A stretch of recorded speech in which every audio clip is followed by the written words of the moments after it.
Okay, I've got 1 o'clock. Think we're ready to rock? Yeah? Okay, how are we feeling, everybody? Okay, thank you. We love the enthusiasm. The last session that you all know that we were in was pre-lunch. So I'm hoping now that we've been nourished, we've been fed, we've got some energy to talk about all things resiliency and rest and self-care. So I'll be your host for the next 60 minutes. My name is Loretta Turner. I'm San Diego based, although I'm originally from New Jersey. I take a lot of pride in being a East Coast girly. I'm really thrilled to be hanging out with you all for the next hour. I love Mac. I've been in San Diego for almost a decade now, and as someone who has completely dedicated their career to social impact and nonprofit work, Mac has been a huge staple in our community. So it's just really an honor to be here and be able to talk about the things that I myself and my organization, Do Good Leadership Collective, are so passionate about, which is how do we help folks like me and you do good in the world, and also at the same time be well taken care of, be well resourced, be well in our own bodies and our own minds. So that's the conversation that we're going to have for the next hour. I'm going to be talking quite a bit, but I'm also going to be encouraging you to talk to folks at your table. So if you are alone at a table, you're looking around and you're like, oh, it's just me, make sure you have an opportunity to get around and move around and make some friends once we dig into that opportunity.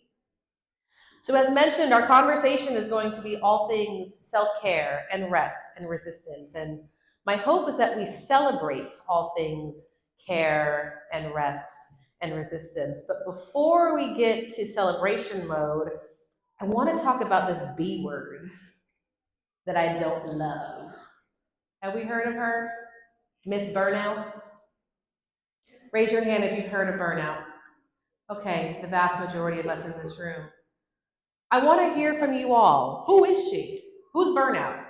Who is she and what does she feel like? And how do we know when she's in the room? How do we know when burnout has entered the chat? Well, for me, when I feel like I'm committing myself. Sure. Yeah.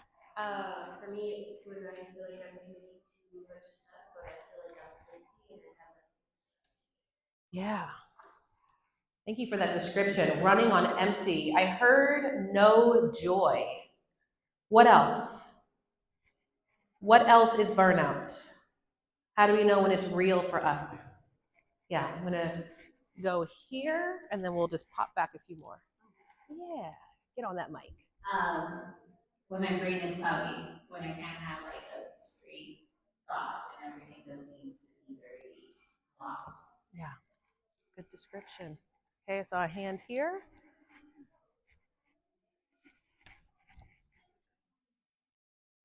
When something that you normally would have a very emotional reaction to, it just becomes just another day, just another number. It doesn't impact you the same way it used to.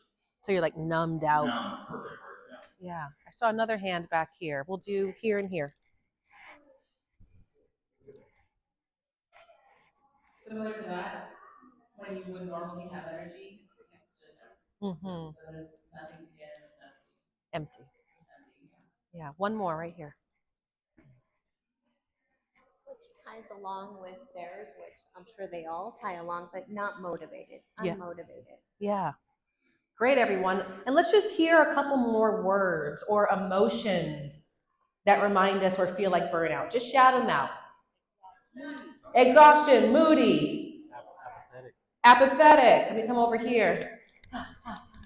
Huh? Depressed, overwhelmed. What was that? Flat. Oof, I feel that. Okay, so we're all on the same page, right? We know this burnout thing. We know this burnout person. But we don't hang out with her, right? None of us are burnt out in the work that we do in social impact and nonprofit work in this day and age, right? No, not us. In all seriousness, yes, it is us, many of us, who have questions about burnout and what it looks like for us. And so we're going to answer that question because burnout is actually unique to all of us. And it might be easy to say we're burnt out, but in reality, it could be something else. And this quick assessment is going to help us get an understanding of what it actually might be. So go ahead and take out your mobile devices, take out your cameras. You're going to scan this QR code and then follow along, because I promise you there's 10% of people in this room who will get confused with these instructions. This should bring you to a website called Liz and Molly, and there should be a test, a 5-question test to assess your burnout profile. It is 5 questions and 5 questions only. When you get to the bottom of the assessment, it's going to ask you for an email. You don't have to give your email if you don't want, but you're going to need some email to then pass to the next section. The next section are your results. Answer the 5 questions, submit an email, and I will say for myself, I love Liz and Molly. I love their assessments and their resources, so feel free to give your email if you want to learn more from the work that they're doing on all things emotional intelligence. But once you submit that email, your results will be on that same web page. Your results are not going to your email. It'll be on that same web page, so screenshot that page. And then when it says take the next assessment, don't do it. 5 questions, give an email, look at your results. Do we have questions? Thumbs up if it's working. It's a little slow? Okay. Are we on Wi-Fi? I would try getting on Wi-Fi. Alrighty. So let's talk about this. If you have your results, hold on to them. If you don't have them, just listen along, because I want to talk about your results and what they might mean. So you may have gotten something similar to what you see on the screen here. If your results say that you're disengaged, that also means something about cynicism. You're feeling cynical about your work. Maybe a little bit cynical about the people that you work with. Kind of like a big eye roll, right? If your results say that you're overextended, that means exhausted. You're tired. You're run down. If your results say that you're ineffective, we call that low professional efficiency, AKA, I just can't get my work done. I can't keep up. There's too much work. There's overwhelm. You might have a merge or a blend of the two. You might have something that's cynical and low efficiency, so ineffective and disengaged. You might have disengaged and overextended. You might have overextended and ineffective. If you have all 3, it is time to sound the alarms, because that is what burnout is. If you have none of these things, that's good. That's good. But what we also know about all assessments is that they are not the end-all be-all. You take this assessment today and next week, take it again, it could be very different. And that's why I love this tool, and that's why I encourage you to take this tool with you and use it with your teams to ongoing assess, where are we at? How are we feeling? Who of us are feeling ineffective? Who of us are feeling disengaged? Who of us are a blend of all 3? And where do we need to lean in? Now, speaking of lean into your table, lean into your peers that are around you, and start to have a conversation around your results. What came up? How did you score? Does it feel accurate? Does it feel inaccurate? What feels real? What feels true? We'll take 5 minutes just to talk with each other, and then I want to hear from all of you around what you might have learned about this assessment. Okay, finish those final thoughts, and take a moment to thank everyone at your table. Thank everyone at your table for sharing a little bit about, yes, give everyone a round of applause for sharing. Wonderful, good. So I was walking around being nosy and listening to your conversations, and one of the biggest themes or the words that I kept hearing were, oh, me too. Yeah, me too. I'm also feeling that way. So I want to start this conversation by recognizing that none of us are alone in these feelings. And the second theme I picked up as I was walking around the tables is that we're all in different places, right? So some of us can absolutely relate to where some of us are, and others can feel really different from where others are. And we are still one community of figuring out how to elevate these conversations, speak the truth about what's happening, because that's how we then get to solutions. I want to hear from a few folks that were in good conversations at their tables and share with us what you learned, or like an interesting insight that came up, or even just a question that you have around this assessment and the conversations that you have. Sure. Do you want the mic?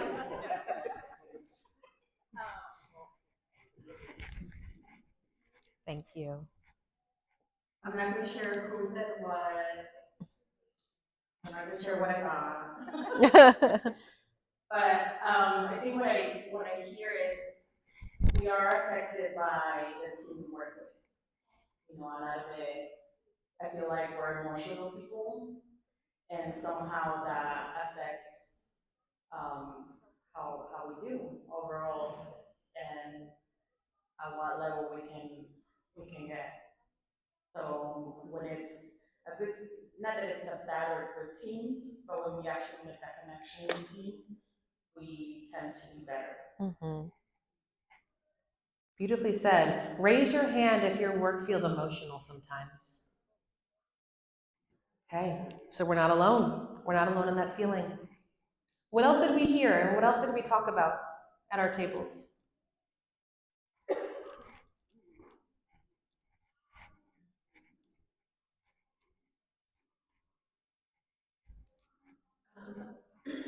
I talked about perfectionism and how I use the reason why I feel ineffective in my job.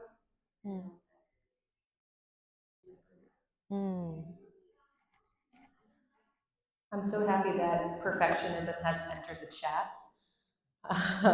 Perfectionism lives in a community that I call the zone of delusion. The zone of delusion.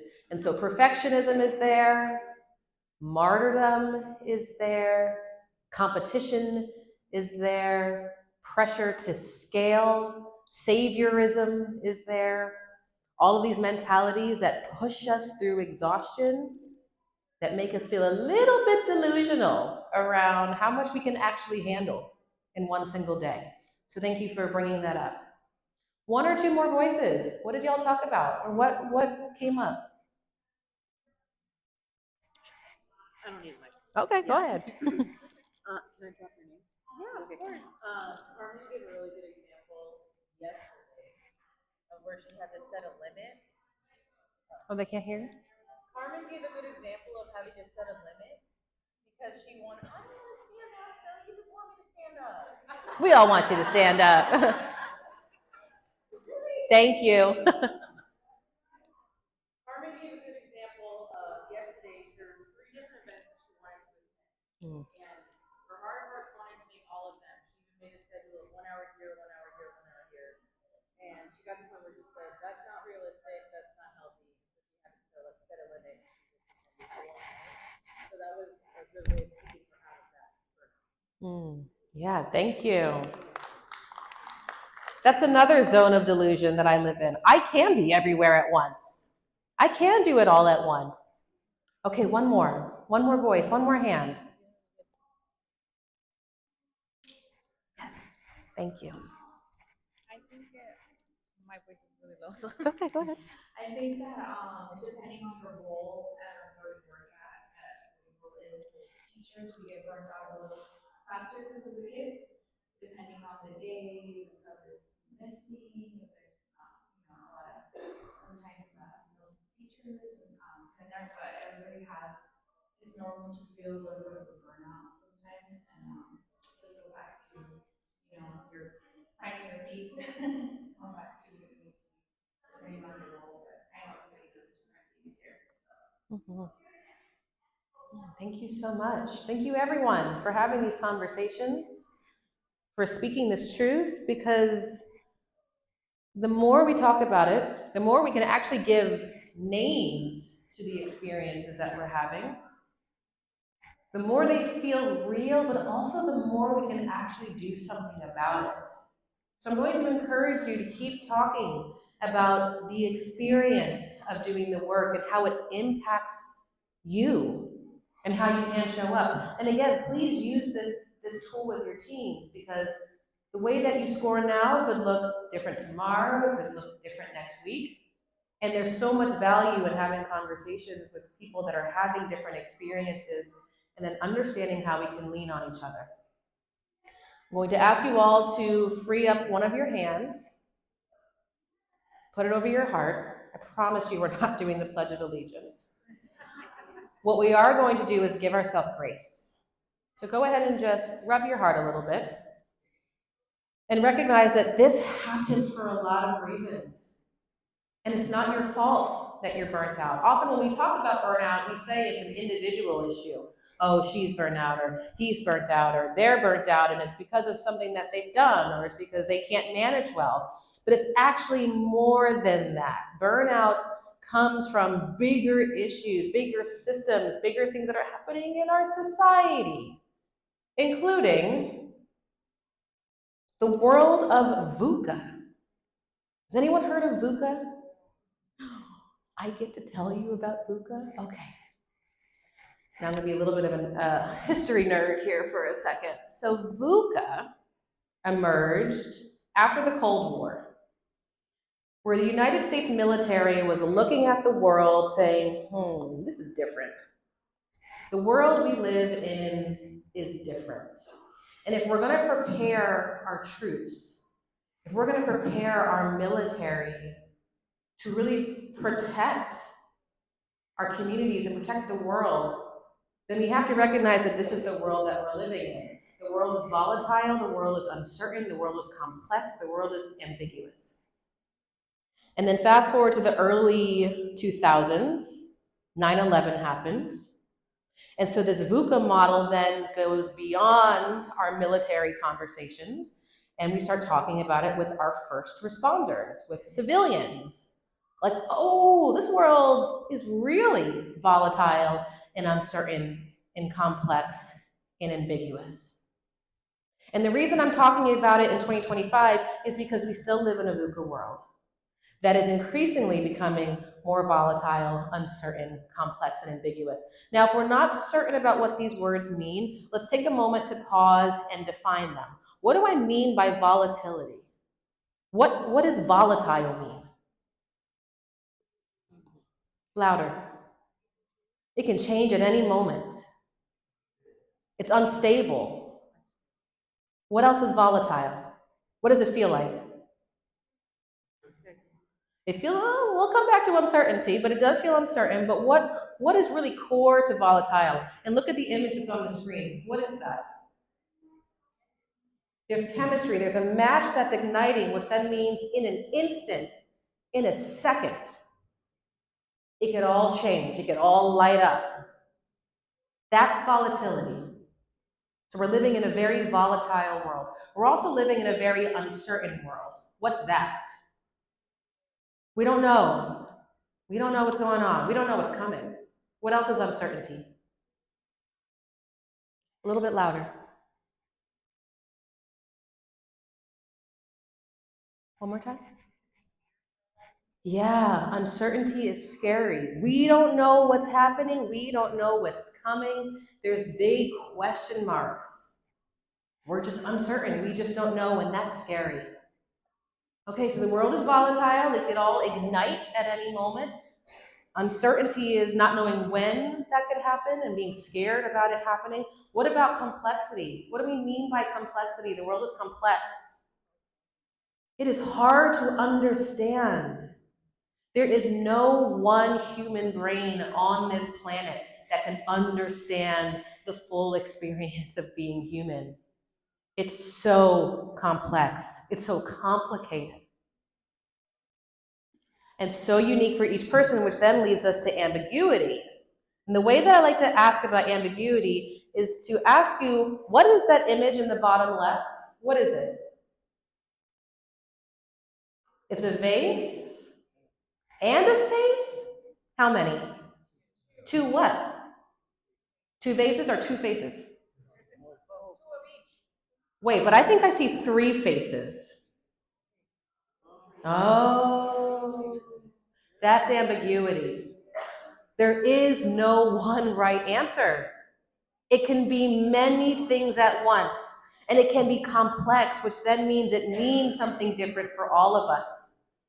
And so the reason I asked you all to put your hand on your heart and to give yourself a little bit of grace is because we're burnt out in a world that looks like this every single day. It could ignite at any moment. It is so uncertain out there. It's complex. There is no one right answer.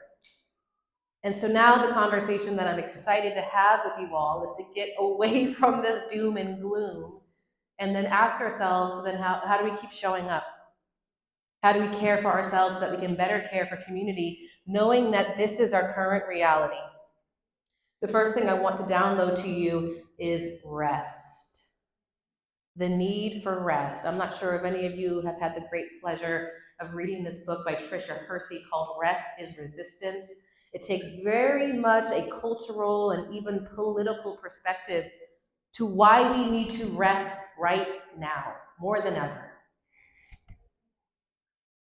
I run a book club throughout the year. This is our next book for the spring, and it's a slow book club because I'm a slow reader. Like when these book clubs come up and they're like, let's meet every week for 1 month. I'm like, it's gonna take me a month to read a chapter. Like, give me some time. All that to say, we're reading this in April, so feel free to hang out afterwards if you want to learn more about this book and where we're going next with it.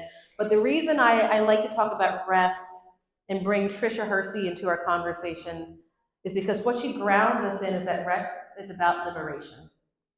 And for those of us that are in nonprofit work and social impact work, when we look at the communities we serve, all we want for them is peace and wellness and healing and justice and freedom and liberation.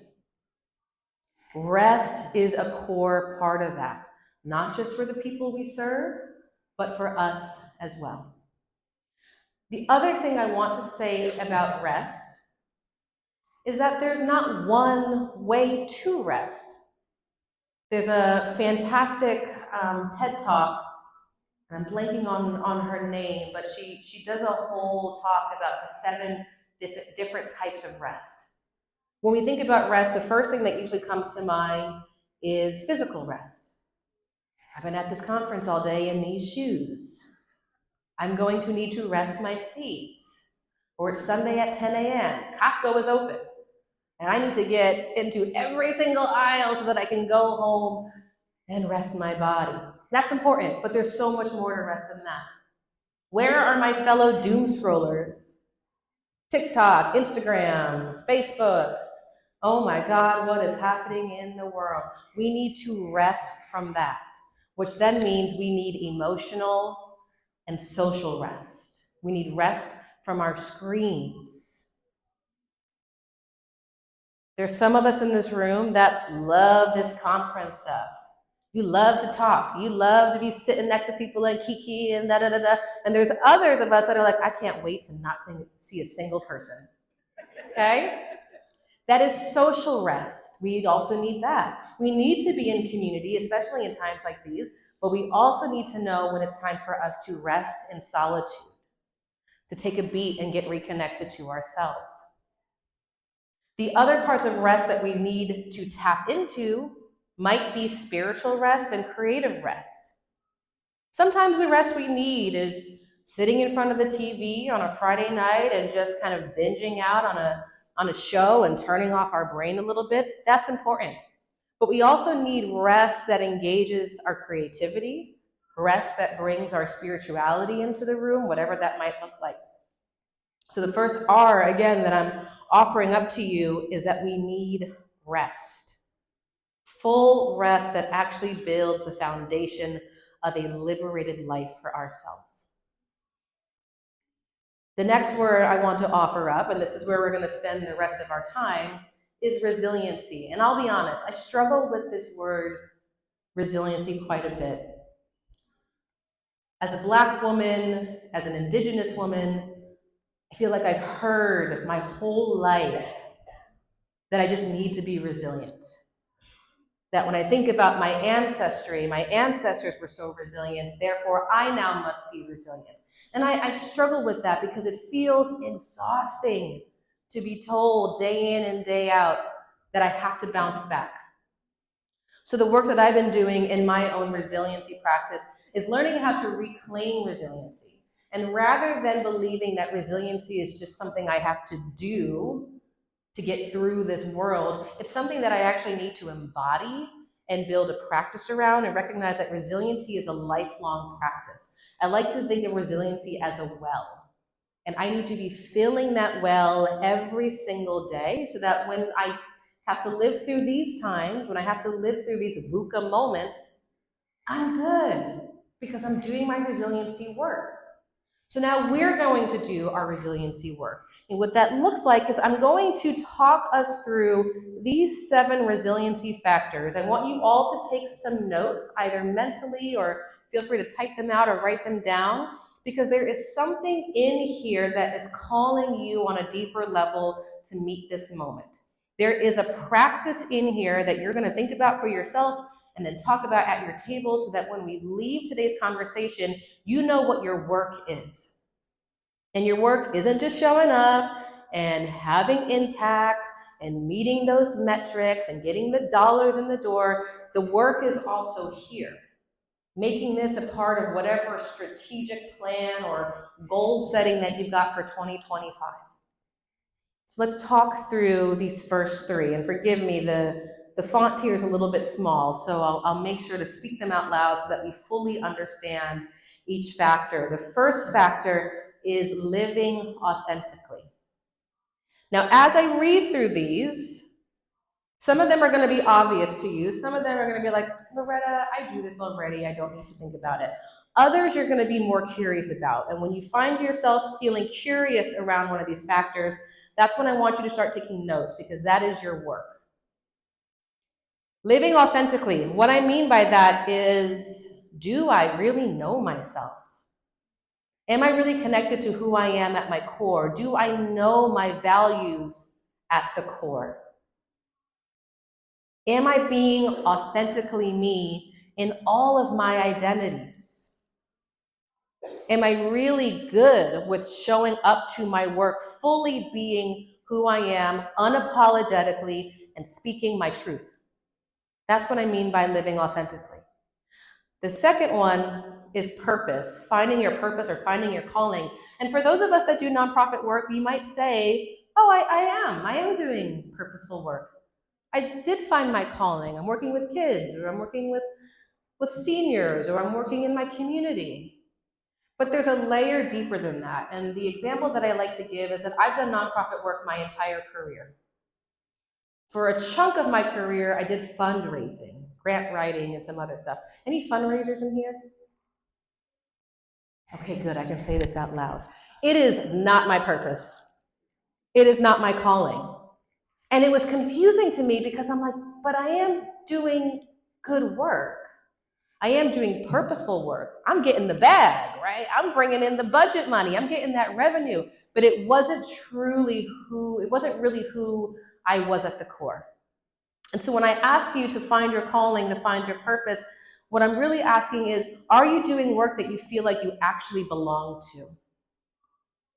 And the way that I like to define belonging is by splitting the word up into 2 separate words. So belonging is B-E-L-O-N-G. If we split it up, it's be and long. Are you being what you long for? Are you being what you long for? If you long for connection, for justice, for advocacy, for whatever it is, are you being that person? Do you even have the opportunity to be that person in the work that you do? And if not, well, then that is your resiliency work. The next one is probably applicable to all of us in one way or another. Maintaining perspective so that we can be adaptable. In the world we're living in right now, it's easy to get tunnel vision, to feel honestly really small in all that's happening around us. And a lot of us we're already really locked in to the work that we do and the communities that we serve. And we just have our heads down. We just have to get this work done for these people for these reasons. And that's important. But what's also important is to take a step back, to zoom out, to take more perspective and think outside of our own bubble, think outside of our own box. Maintaining perspective also means optimism. There is a difference between optimism and toxic positivity. Okay, toxic positivity is like, namaste, it's all good. No worries, bruh, like, it's good. No, things aren't great. I'll say that out loud. Things aren't great in a lot of parts of the world right now. But we still have to remain optimistic. We still have to tap into our faith. We still have to stay hopeful. Because there are so many people in our communities, especially the people that we serve, that are looking to us. So we need to remember to zoom out and see the bigger picture. That's a huge part of resiliency. The next one is self-care. We're gonna come back to that because I got a whole soapbox that I gotta step up on to talk about self-care. But before self-care, let's talk about interacting cooperatively and offering and seeking support. AKA, sometimes resiliency means asking for help. We need to be asking for help. And if we were one of those people that took that burnout assessment and it was like, oh, I'm engaged. Oh, things are relatively good. Well, now you are then the person who needs to be offering help, offering support, giving advice, telling others that you are a safe person to lean into. Because next week you could take that same burnout assessment and then realize that you're the person that needs to be asking for support. So that is a part of our collective resiliency plan, is to make sure that we are cooperating. All right, let's do the self-care thing. I've got a lot to say about self-care, so here we go. Self-care first came into US vocabulary in the 50s when medical professionals were talking to their patients, whether the issue was having a common cold or having cancer. Medical professionals were ultimately recognizing if you're gonna beat this, if you're gonna be healthy, you gotta take care of yourself. You gotta eat well, you gotta sleep well. This idea of self-care was really just about caring for the vessels that we're in because they are at risk of being sick. So fast forward 10, 20 years later, self-care pivots because we see the civil rights movement. We see the Black Panthers who are doing deep, deep, deep activism and coalition building and movement building. And they ultimately realize if we're gonna fight for civil rights, we gotta be rested. We gotta be cared for. And then when we get to the 80s, activist and poet Audre Lorde really drives that point home. In a collection of essays, she writes that caring for myself is not self-indulgence, it is self-preservation, and that is an act of political warfare. So self-care, its earliest roots, was a necessity to meet some of the strangest and darkest of moments. But then the 2000s come around, and social media comes around, and all these influencers come around. And then this is what we see for self-care. Self-care goes viral. Hashtag self-care, I'm on a plane, I'm in Greece, I'm on a beach. And we get confused. Self-care now is a luxury. If you don't got the money, then you're not self-caring. If you're not kissy face in first class, you're not self-caring. If you're not treating yourself, then you're not self-caring. If you're not meeting me for a happy hour, you're not self-caring. It gets really confusing what self-care is or self-care isn't. And then what we start to see is the rise of self-care versus self-soothing. Self-care versus self-soothing. What is self-soothing? What is self-soothing? Telling yourself you're okay. That's part of it. What else is it? Even if you're not. Even if you're not. Okay, so there's some self-talk here, positive self-talk. What else is self-soothing?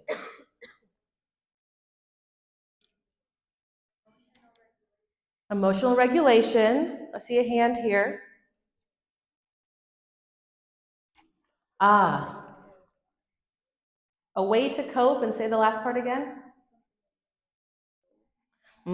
There it is. I'm coping to not deal. Now I'm gonna say this really loud and clear. I love a good self-soothe.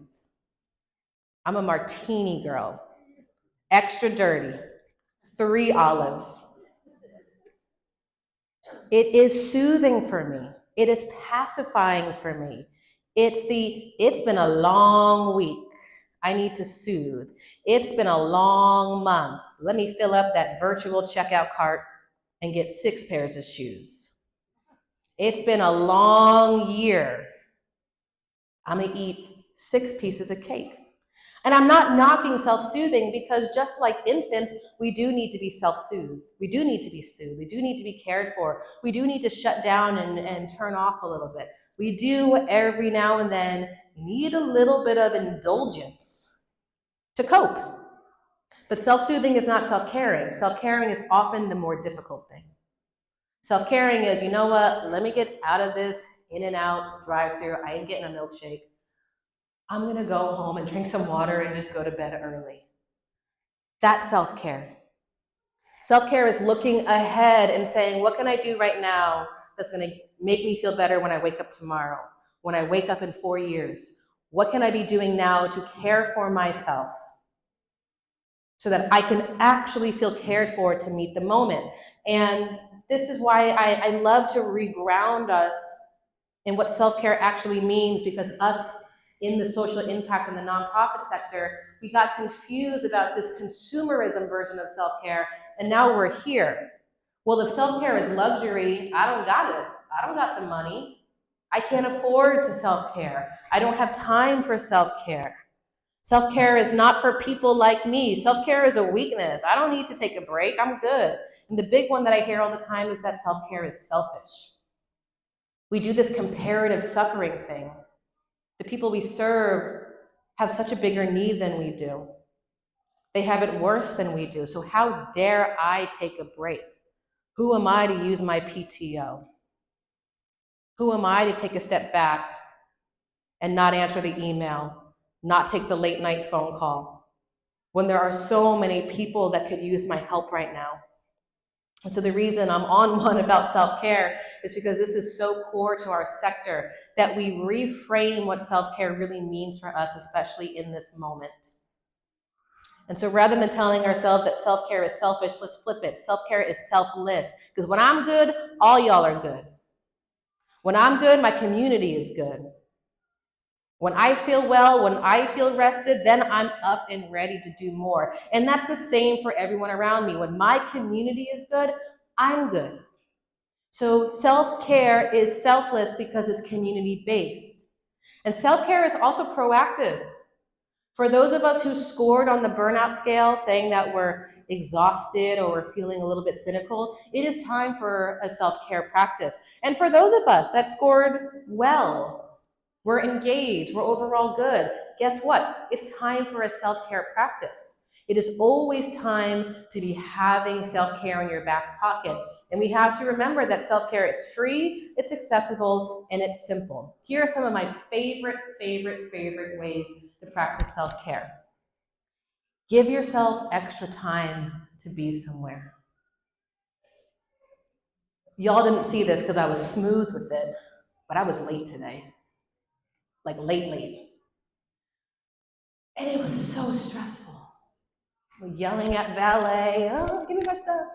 Tripping over myself, rolling my ankle, sweating, trying to figure out all my stuff. That's not me taking care of me, because if I had given myself time to actually be here on time, I would have came in a little bit more cool, more calm, more collected. I would have gotten hydrated.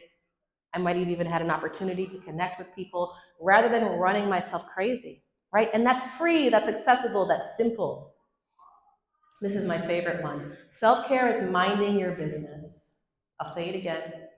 I see a couple of head nods. Self-care is minding your business, because the truth is we're already wrapped up in a lot of people's business. It's part of our job to be involved with other people's business. But then there's the business that we don't need to be in, AKA the tea, AKA the cheeseman, okay? Sometimes self-care is just saying, it ain't me today. I don't need to hear it today. I need to distance myself from this today. I need to put boundaries around this today. Self-care is dressing for comfort. Self-care is taking those few minutes to get the fresh air. It's spending time with people who make you feel loved. It's drinking enough water. It's getting enough sleep. It's taking a moment to savor and appreciate that we're here and that we get to be here, that we get to be in this work. And so the more that we embody self-care as a thing that is meant for us and was always meant for people like us, then we can really build the practices we need to courageously do the self-care thing as an act of resistance to the stuff that feels hard. Self-care is an act of resistance in the face of VUCA. When the world is volatile and uncertain and complex and ambiguous and scary and too much, take a breath. Let's actually all do that. Let's all take a breath. And say, let me do the self-care thing. Let me care for myself. And let's remember too that self-care is deeply personal and it's unique to us all. My partner and I couldn't be more different. I guess they say opposites attract. My self-care is like gloves on, a gallon of bleach, and I'm cleaning this house. And he's like, this is crazy, I'm leaving. It just freaks him out. Like, he hates cleaning, it's overwhelming, like it's just so stressful. But for me, it's like one of the most amazing things to regulate my nervous system, to get my house clean. And he respects it and honors it. He knows to get out of my way. Like if those gloves are on, he's like, I'll take the dog, I'm out. But what we've learned to do in our relationship is to respect and honor that our self-care practices are very different. And what we have to learn is what are the self-care practices of the people that we work with so that we can support one another and learn from one another about how we're all collectively taking care of each other. All right, I'm getting off my self-care soapbox, coming back to these other pieces of resiliency so that once again we can look back and ask ourselves, what are the things, what is my work that I need to be focusing on? So is my factor to commit to being more authentic to who I really am? Is it being more honest about my purpose in this world and finding my calling? Is it being more optimistic and zooming out, shifting my perspective? Is it all things self-care? Is it finding different ways to ask for help and ask for support, or be more helpful, be more supportive? Or is it one of these final two, staying healthy and energized, AKA loving your body, taking care of your body, drinking water, getting sleep, moving? Where are my fellow dry / damp January people? You took a break from drinking this month. Okay, not a single person. This was my resiliency work for the last few weeks. Like I said, I love a good martini. But I knew this year was going to be off to a rocky start for multiple reasons, and I needed good, strong energy. So I took a break from drinking. I cleared my mind, I cleared my gut. I allowed myself to get more sleep. I cleaned up my diet, okay? And so that could be our resiliency work right now, is that I just need to like check in with my body and get good in my body. And then the last one, it's building networks. And the way that I like to interpret this one, it's getting outside of our immediate circles and trying to go out and meet some other people, expand beyond who we know. And that could feel a little bit tricky in the times that we're living in. There is so much uncertainty, there's a lot of division, but resiliency could be an openness to say, who else do I need to be in community with? Who else isn't at this table where we're making decisions and choosing what our next move might be to meet the world where it's at? Okay, so your work for the next 5 minutes is to turn once again to your table, to your friends and community, and have an honest conversation around what your work is. Which one of these 7 factors, or maybe it's something that's not on the screen, are you ready to prioritize today and to then model for everybody else who's looking to you for guidance on how to be a more restful, a more resilient, and more cared for professional? Let's take 5 minutes. Okay, finish the thought that you were on. Thank everyone at your table for sharing, for listening. I love this table claps every time, very sweet.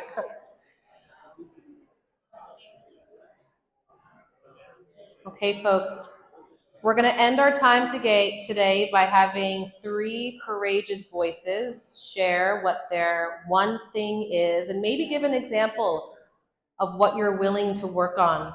Because I know that I talked a lot today, I know that these slides have good resources, but the learning happens in community. I could talk at you all day, but nothing really changes unless you start to have conversations with the people that you trust, to then be accountable to each other and say, look, y'all, like for real, I need to be working on self-care, and I'm telling all of you so that I can do it.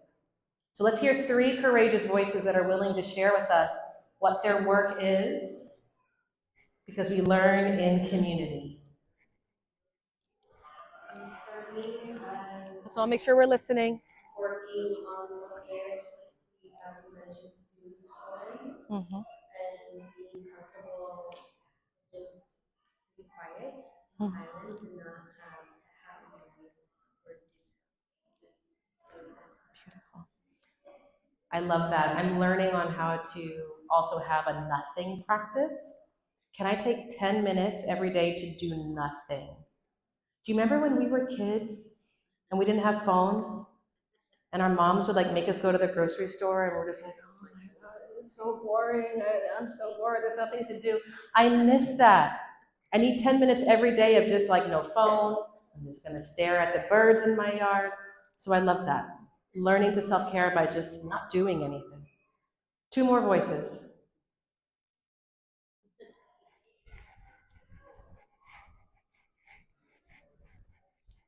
Thank you. I need to learn to be able to ask for more support and be clear what that support is. Beautiful. Beautifully said. Thank you. One more brave voice to wrap up our conversation today. Perfect. Thank you.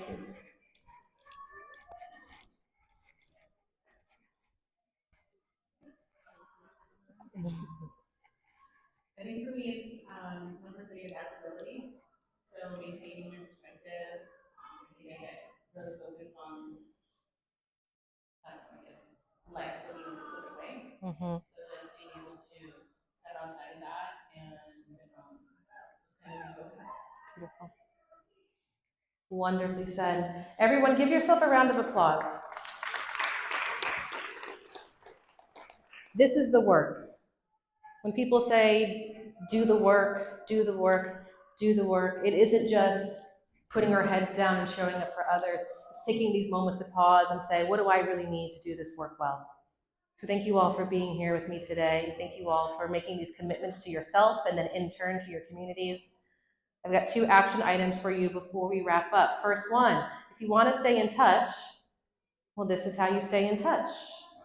Like I mentioned, I run Do Good Leadership Collective. We are San Diego based. We work exclusively with social impact and nonprofit professionals. We do book clubs.